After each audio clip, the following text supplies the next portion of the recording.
Hi everyone, I'm John Whidden and this is my friend Steve McLeod, and welcome to This Sonic Obsession.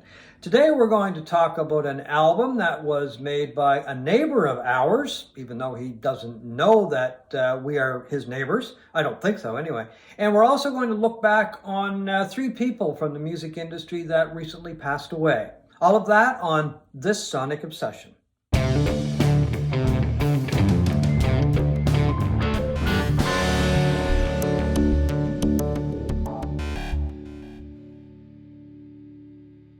Hi folks, today we want to talk about an album that was made by a man who lives not too far away from us in Halifax, Nova Scotia.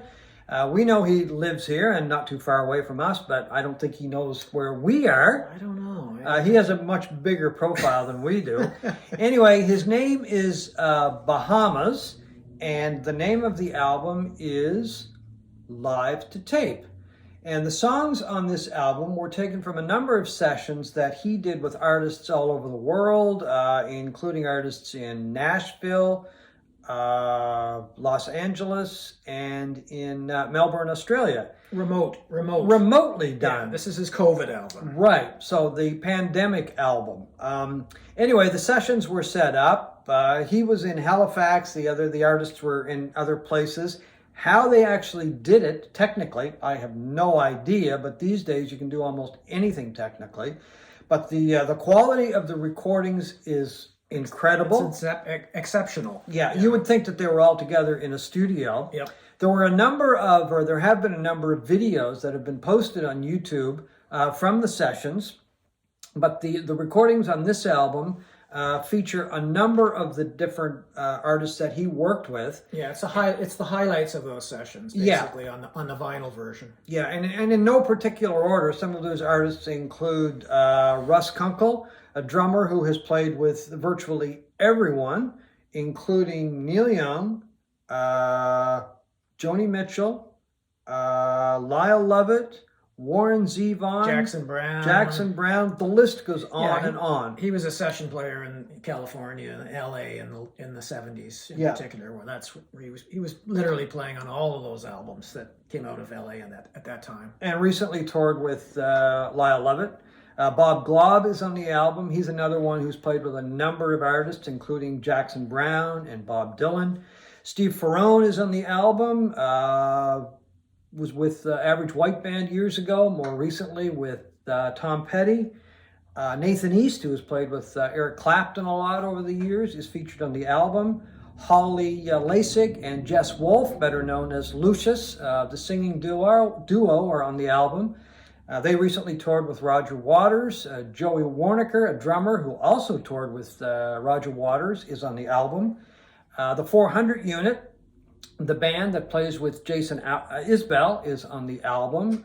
Incredible musicians in that group.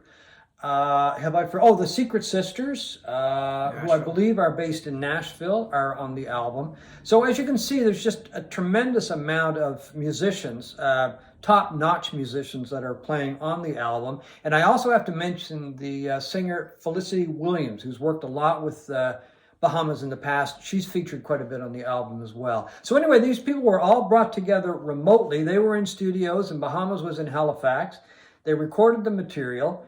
And as I said, a number of the videos from those sessions have been put up on YouTube, and they're great videos. Check them out. Check them out for sure. The video is, the quality of the video is amazing, as is the audio. So anyway, he, on the album, reprises a lot of songs that have been on previous albums, but he does a couple of covers. There is In the Summertime by Bob Dylan, and there is a song by Randy Newman. Louisiana 1927. Yeah. It does great versions of that. Yeah. And the other sessions that he's done also feature a couple members of Dawes and the Australian group, the Teskey Brothers, which I had been hoping would be on this album, but are not. But maybe they'll be released in future releases, because I know that there's going to be some tunes coming out in March that are going to be released digitally. Anyway, it's just a wonderful album full of top-notch songs. Bahamas is really a hard artist to describe. If somebody said, how would you describe his music? I'd have to say, well, it's very tasteful. Very it's, tasteful. It's melodic. Melodic, mostly acoustic, but he's an excellent guitar player, electric guitar player, bluesy electric guitar. If you like sort of the stuff that comes out of Nashville that's not in the mainstream, country, not the country, the stuff that passes for country today, because he's not among those. But Jason Isbell, people of that ilk, that came out of that scene, he fits in very nicely. It's just beautiful music. It is impeccably played. And I have not heard this vinyl version. This is John's, but it's for you audiophiles out there. It's cut by Chris Bellman, who has worked with the Tom Petty's and the Neil Youngs of the world. It's just it's got a great sound. I've heard it digitally many times on Tidal, and it sounds fantastic.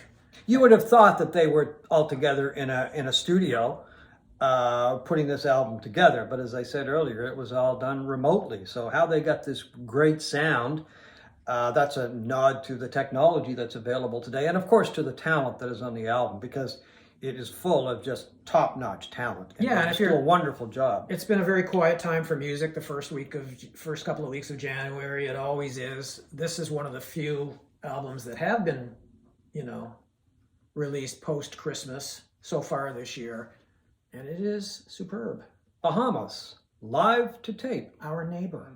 It seems actually in the last while we keep losing people that have made a huge impact on the music scene, whether it be in the sales of records or whether it be in some of the roles that they play behind the scenes, or both. And the last little while is no exception.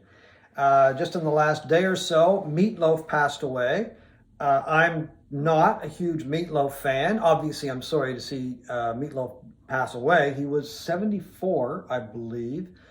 But there was a time that you could not turn on the radio, AM or FM, and not hear Meat Loaf. And obviously he was very popular because he sold over 100 million albums worldwide. Just blows me away. I would never imagine. I mean, Bat Out of Hell was obviously a massive record. It's one of the biggest selling albums of all time.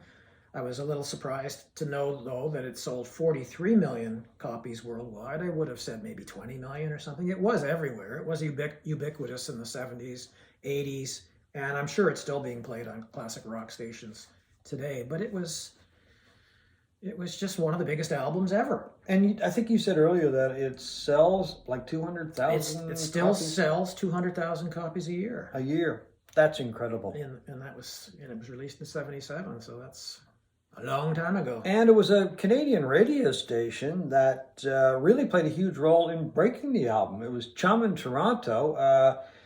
A representative from CBS apparently gave it to the music director or the program director of Chum, who listened to it and then came in and said, let's get this on rotation. Yeah, because it had had a slow start in North America. It was popular apparently in Australia and the UK and that, but it really hadn't made waves in North America until Chum started playing it, and that the proverbial switchboard lit up like a Christmas tree, and eventually all that popularity leaked across the border, and the rest is history.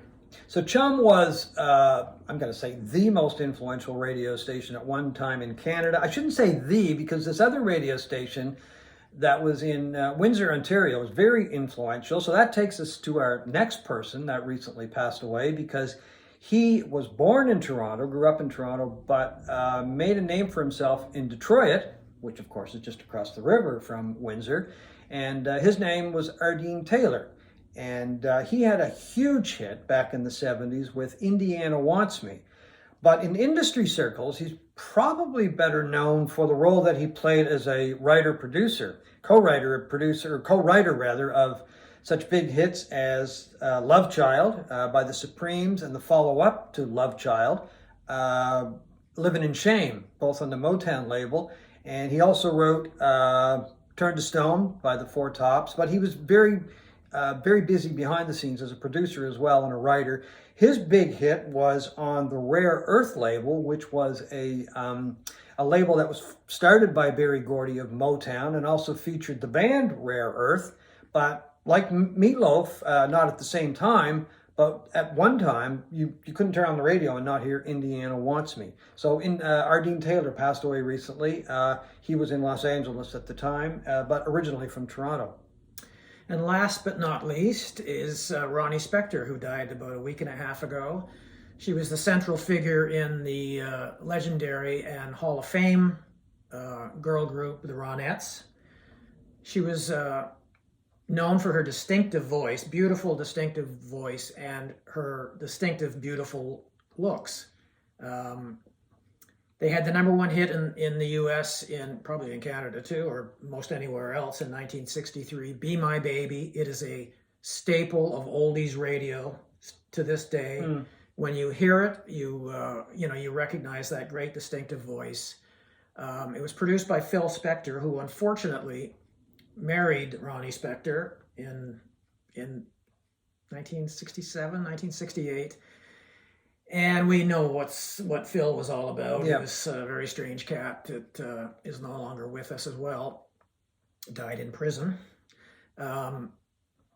But she sort of dropped out of sight for 6 or 7 years, and her career stalled. Unfortunately, it wasn't until she recorded a song with Eddie Money that became a hit, "Take Me Home Tonight," that she sort of made this resurgence. She had put out at least one solo album before that, but it didn't do all that well. So she's had minor resurgences over the years, or she had, but she never really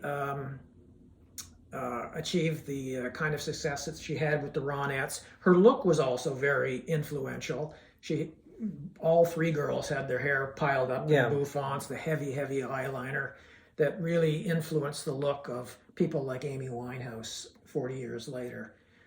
So it's unfortunate, but she is gone as well. Yeah, Ronnie Spector, Ardeen Taylor, and Meat Loaf all passed away recently. Anyway, that is our show for this week. We hope you have enjoyed watching this Sonic Obsession. Thank you.